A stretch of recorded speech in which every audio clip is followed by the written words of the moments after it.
ఒక అడవిలో కొన్ని మేకలు మేత మేస్తున్నాయి. పక్కనే ఒక కాలువ పారుతుంది. కాలువ అటువైపు పచ్చటి గడ్డి కనిపించడంతో ఒక మేకకు ఆ గడ్డిని తినాలనే ఆశ కలిగింది. కాలువ దాటడం ఎలా అని ఆలోచిస్తూ ముందుకు వెళ్ళింది. కొద్ది దూరం వెళ్ళాక కాలువ దాటడానికి ఒక సన్నటి కర్ర దుంగ కనిపించింది.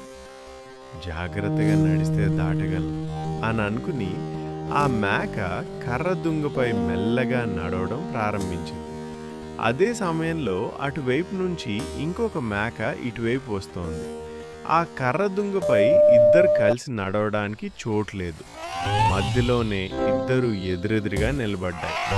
నేనే ముందొచ్చాను, కాదు నేనే ముందొచ్చాను అంటూ రెండు వాదించుకోవడం మొదలుపెట్టాయి. అప్పుడు మొదటి మేకకు చిన్నప్పుడే తల్లి మేక చెప్పిన మాటలు గుర్తొచ్చాయి. ఇద్దరూ పోట్లాడితే ప్రమాదం. నేను కర్ర దుంగపై కూర్చుంటాను. నీవు నా పైనుంచి దాటి వెళ్ళి అవతలికి వెళ్ళు. రెండవ మేకకు ఆ మాట నచ్చింది.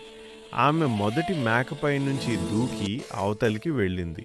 తర్వాత మొదటి మేక కూడా సురక్షితంగా కాలువ దాటింది. ఇలా రెండు మేకలు క్షేమంగా తమ దారిలో వెళ్ళాయి.